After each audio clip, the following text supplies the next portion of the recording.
السلام عليكم ورحمة الله وبركاته. أصحابتك وحرن جنالك مركز السود وهذا ما أنت واحد وأنا كودا بيش اللباد فبراير سنة كلباد وكون إيه لحية لباتنك مقال كان وحن ربائنا نكو رئيستو قرين كمذا قرين هذا الصومالية دو كنو المقالة مينيابوليس قبل كمينيسوتا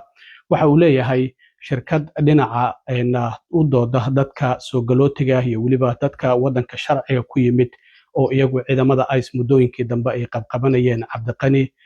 jabane low ayaa la yiraahdaa kambanigiisa isaguna waa cabdiqani jabane howlgallada ciidamada ICE ay ka wadeen magaalooyinka St Paul iyo waliba Minneapolis waxa ay ku qabqabanayeen dadka sida sharciga qaxooti ahaan wadanka ku yimid oo xitaa intay ka wadaan gobolka Minnesota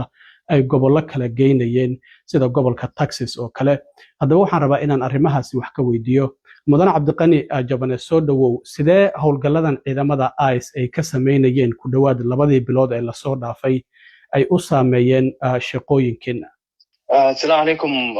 cilmi waare waan ku salaamay walaal wax badan oo isbedel ay ku sameeyeen shaqadeena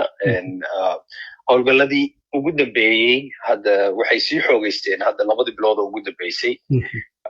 ka hor xitaa inta aysan bilaaban howlgalka ICE ee ugu magacdareen Metro Search qabashada si tartiib ayay usii bilaabeen kadibna waxa ay ku dareen oo kaleetood operationkii kale ee lagu bartilmaamaysanayay dadyooga qaxootiga ah ay ugu magacdareen Operation Paris marka laba u kala qaadi karnaa waagii hore badanaa ma dhici jirin waa markii ugu horreysay aanu aragno in ICE aysan kala soocaynin dadkii kow qaxootinimada halkan ku yimid oo lasoo baaray oo annaga u naqaano yani 209 qaxooti ah yani qaxooti lasoo baaray sharci ku yimid qaarkood xitaa u xareysan yihiin green cardkii qaarna ayba weli aysan xareysanin marka taa waa mid iyo midda kaleetood oo sidoo kale ay qabanayeen dadyooga sidoo kaleetood waddanka of course sharci darrada kusoo galay laakiin hadda si sharciga ku jooga oo u xareysan tahay asylumka marka howlgal wuxuu ahaa aad u dhib badan marka kadibna ay nagu qasabtay tilaabooyin kala duwan oo sharciga in aanu qaadno maxaa ka mid a marka qofka kaba soo qaad waddanka qaab qaxooti ahaan ayuu ku yimid green cardkii ayaa u xareysan maba uusan gaarinba in green cardkii uu xareysto waa la qabtay markaasi kadib maxaa tilaabo ah oo qareenada kambanigiina uu qaadaya si qofkaasi loo soo daayo maadaama dawladdu ay keentay waddankana qaab sharciga uu ku joogo wax dambiyana uusan gelin muddadii uu waddanka joogo cilmi oo hadda tusaale ahaan jimcihii hadda lasoo dhaafay waxaa la ii soo daayey yar ka mid ahaa dadyoogii Operation Paris lagu bilaabay oo la qabtay oo ka mid ahaa dadkii qaxootiga ahaa halkan ku yimid si sharciga ku yimid marka tusaale ahaan waxa ay bartilmaameedsanayeen oo ay ka dhiganayeen marmarsiiyo in dadka qaxootiga ah I-94 la siiyey oo almost sanadkii xitaa ama ha u dhammaado ama yuusan u dhammaanin oo xitaa qaarkood xaraystay green cardka in ay yidhaahdaan nope dadkan at the end of the 1 year period sanadba hadduu u dhammaado this is exactly the language ay ka soo qaateen INS section oo la yidhaahdo 209 waa garsoo ma garan marka oo yidhaahdaan qaxootigaasi oo weli toola aan helinin u xaraysnaada ma ahan oo aan weli helinin green cardkii ha marka waan fasiraya ingiriis baan ku waxay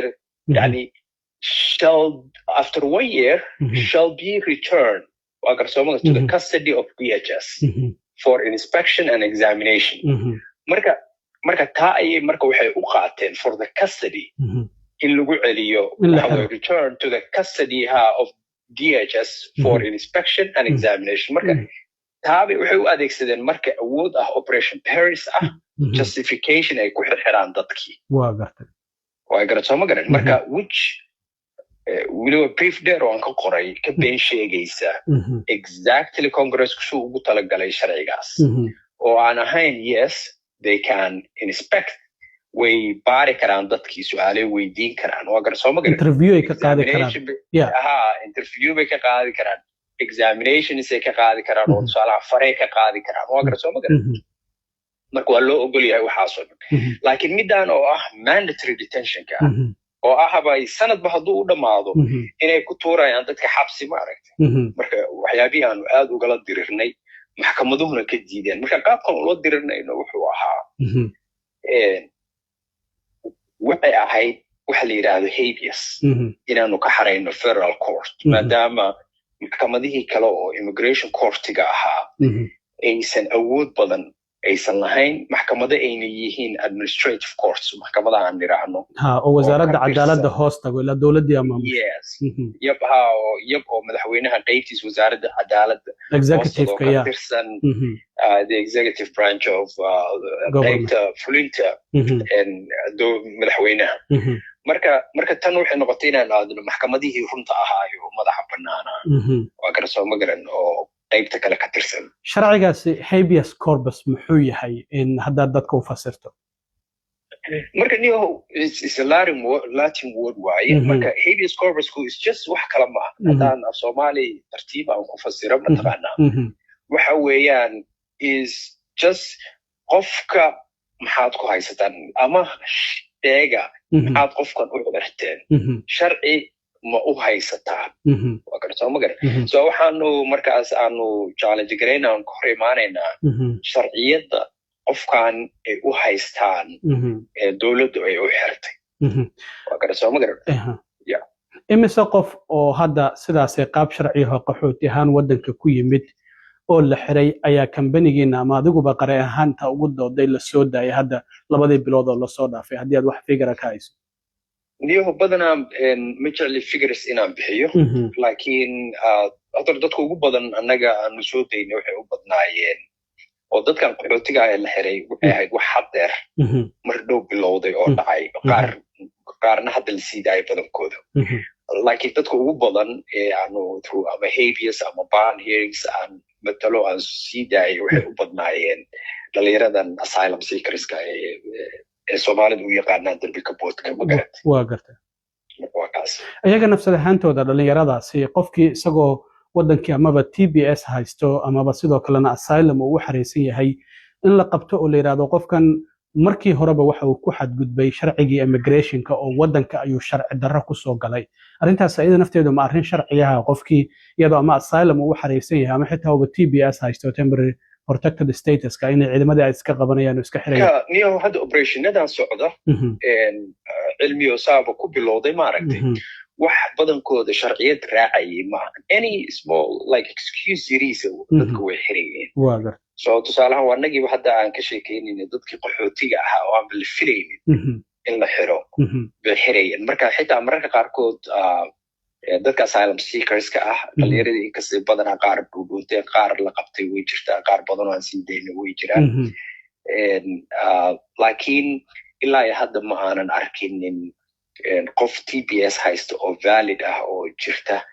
oo la xiray hal mid baa la ii soo wacay wiil isku dayay inuu Canada galo oo wuu galay Canada baa soo celisay marka ma matalaayo laakiin waxaa la ii sheegay maraykanka intuusan ka bixin ka hor TBS buu haystay laakiin guud ahaan laakiin cid TBS haysata oo operationadan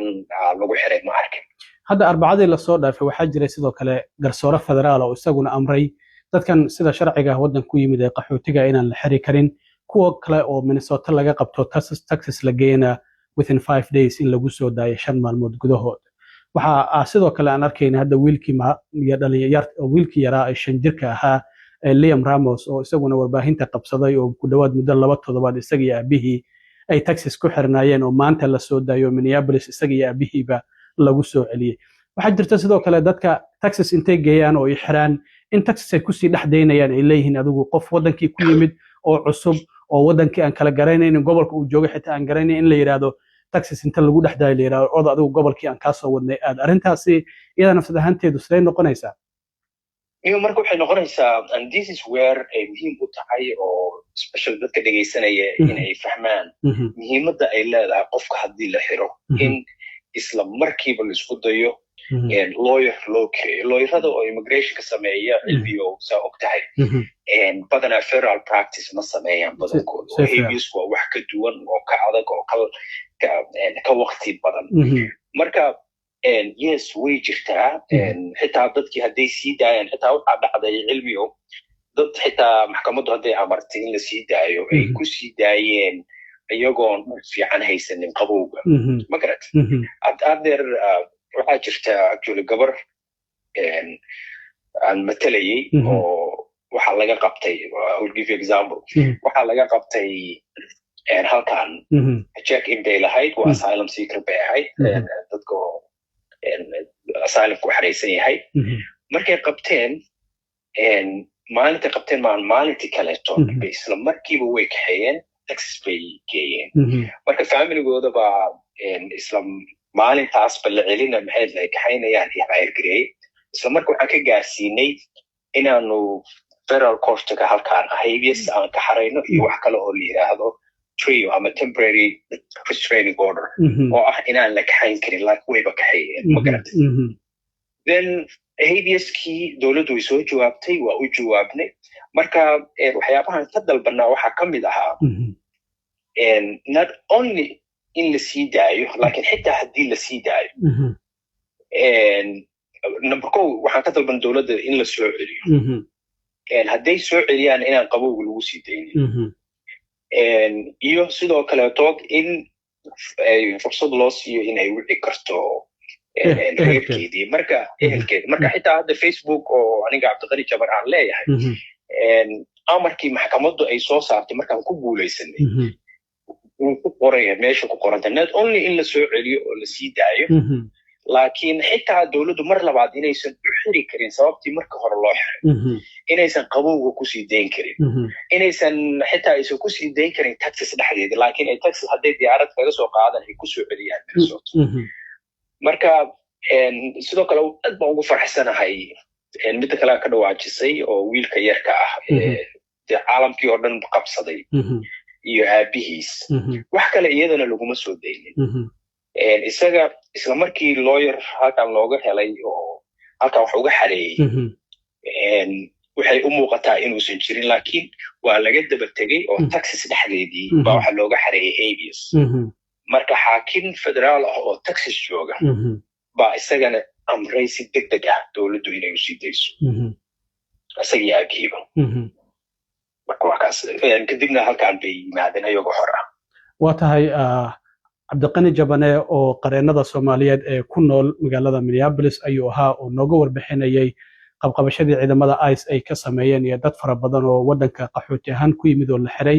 iyo kuwa kale oo dadka dhalinyarada sharci darrada ku soo gashay wadanka oo asylum amaba magangelyo u xariisnaa oo la xiray oo u dooday isla markaana la soo daayay waa kaaga mahad celinaya wareysiga mudan sidoo kale aad iyo aad cilmi waare thank you waa mahadsantahay